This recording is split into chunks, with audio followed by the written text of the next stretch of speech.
Often described as a master strategist, Amit Shah has been unanimously re-elected BJP president for a second straight term.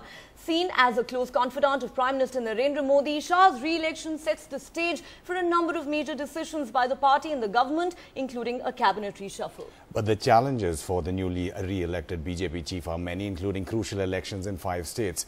And while the rest of the party put up a united front, BJP veterans LK Advani and Murli Manohar Joshi were not at the event.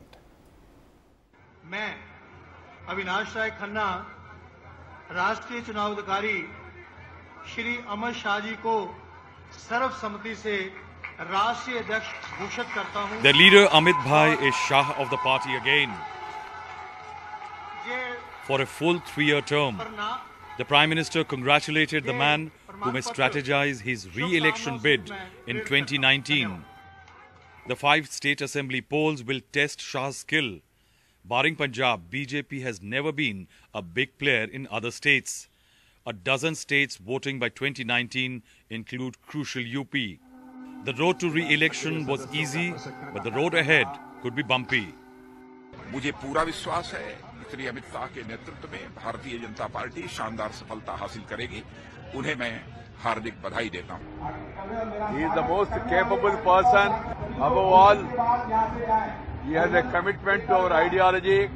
Losses may bring trouble. End this show of bonhomie. After the Bihar loss, elders like Advani and Joshi challenged the Shah-Modi style of running the BJP. Today, the two of them skipped the celebrations at the party office, indicating that voices of dissent aren't dead, just silent so as not to spoil the party. मार्गदर्शक मंडल के कोई यहाँ पे वरिष्ठ नेता नहीं है. मार्गदर्शक मंडल के अडवाणी जी हैं, जोशी जी हैं. ये क्या संकेत मान रहे हैं? धन्यवाद. Losses in assembly polls will mean BJP's Rajya Sabha numbers won't increase. Bills will be stalled in the upper house. Prime Minister Modi's agenda may take a hit. Polls are not the lone challenge. Dalit votes after the Hyderabad scholar's suicide, economic slowdown, negative perception on issues like intolerance are major worries. The RSS has said yes to the Modi-Shah rule for 3 more years, and the Sangh expects action on its agenda, including the Ram Temple. The Prime Minister is depending on Shah to use the record 1 crore members he created to spread the message of the government's achievements, deep and wide. Failure will dent the duo's image. The opposition is promising tough times. Amit Shah को BJP president बनने की मुबारक और इनको आने वाले हार की भी मुबारक. The BJP today voted for Prime Minister Narendra Modi's assessment of Amit Shah's strategic cunning, despite the fact that Delhi and Bihar have taken off a bit of sheen. The ability of Amit Shah's electoral management to triumph at the higher level has taken a knock. From here on, Amit Shah will have to keep winning to ensure that there are no complaints against the so-called unilateral style of working, and to prove that 2014 was not a lucky accident. In New Delhi, Rahul Srivastav for NDTV. All right, Amit Shah there being re-elected a second time as party president. What does it really mean for the party? Shekhar, let me come to you first. He's described as a master strategist. In 2014, even though most attributed the stupendous win to the Modi wave, many also credited Amit Shah for galvanizing the rank and file of the party. Then you had the party registering several impressive wins in Jharkhand, Haryana, Maharashtra. But then they had the crushing defeats in Delhi and Bihar. How do you assess Amit Shah's performance as party president? Look, Amit Shah is a very good strategist. He also works very hard. He's very motivated. He's much younger than party presidents tend to be in India. But more importantly, he has a perfect understanding with Narendra Modi. Those are on the positive side. But look, 2014, he also had a winner of a product in his hands, Narendra Modi as Prime Minister. And Narendra Modi versus who? It's not even as if Rahul Gandhi was being presented as a prime ministerial candidate. So that was a presidential election with one candidate, right? After that, in the states, the situation has changed. Haryana, Maharashtra, Jharkhand. These were still even J&K for that matter. Well, J&K is mixed result, but yeah. The other 3 states, you still had the momentum of national elections. In 2 of the 3, there was long-term incumbents. So there was very strong anti-incumbency, and there was no other challenge. So you could win those elections without local candidates in Mr. Modi's name. What has failed in Delhi and now Bihar is to try and win elections now in Mr. Modi's name when there are strong contenders for the Chief Minister's job there. So to that extent, this strategy has not worked, because no strategy can be brilliant today, but a strategy has to fit the conditions and circumstances. So he will have to find new strategies now going ahead, and that will be his test. So let us see. It's one thing to have strategy, it's one thing to have a big success on your CV or a few big successes on your CV, but the important thing is, do you have the flexibility to change as facts change? Conditions have changed, Sambit Patra, and hence strategies have to change, and especially in the 5 assembly elections that are coming up this year. He is a man fitted to take challenges, to face them head on, to take them and to win over that.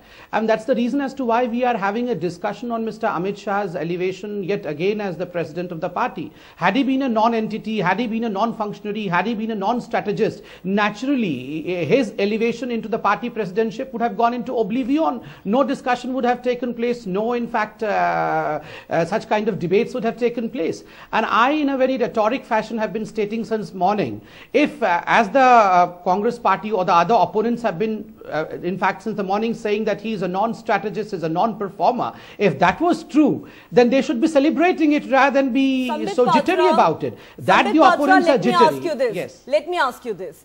Yes, many people call Amit Shah a master strategist. No doubt he enjoys the unstinting support of Prime Minister Modi.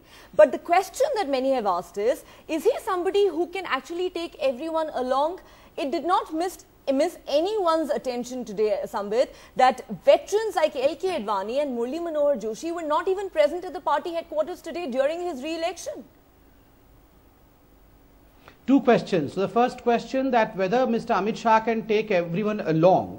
I mean, you yourself have answered when Shekhar was rightly pointing out that there was a phenomenal gain in Uttar Pradesh during the 2014 elections. 73 seats, where in fact Bharatiya Janata Party had gone into the ICU. The revival of Bharatiya Janata Party and the number of seats we won, all the elections thereafter, only points that he took everyone together, because that is the basic structure of an organizational man.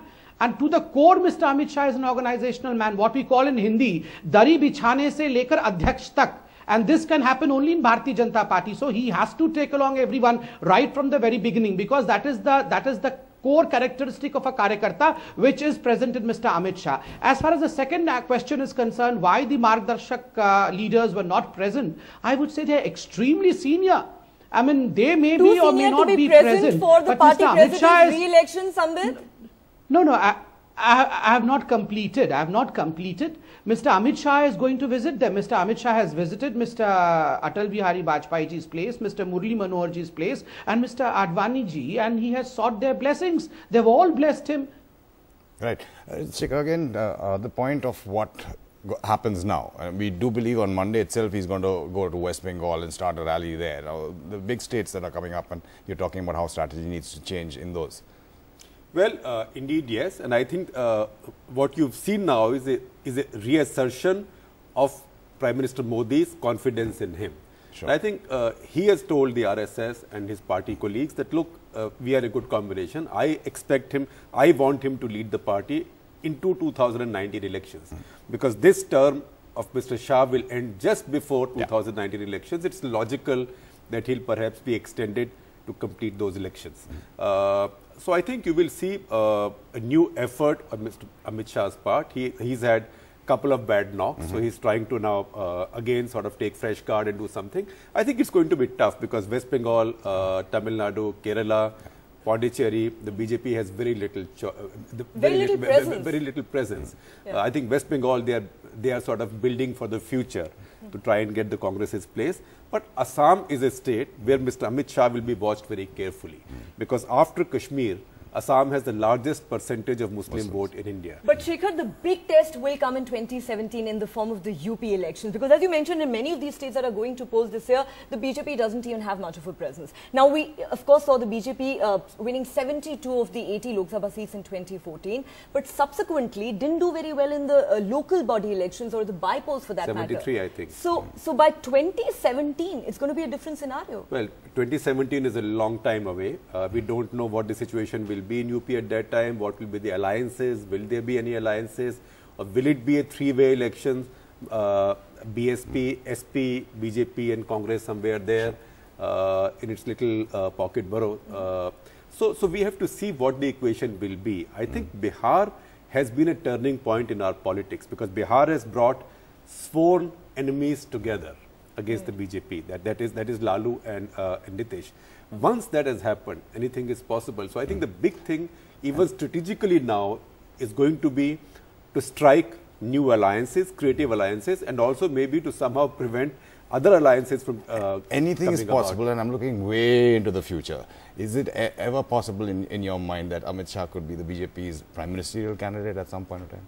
Well, look, I mean, how can I speculate? I can only talk in terms of the facts that you have. I mean, anybody could be prime minister. Sure. Mr. Gowda became prime minister, but and I do remember I'd gone to meet him when it became evident that he might be prime minister, and I'd never met him.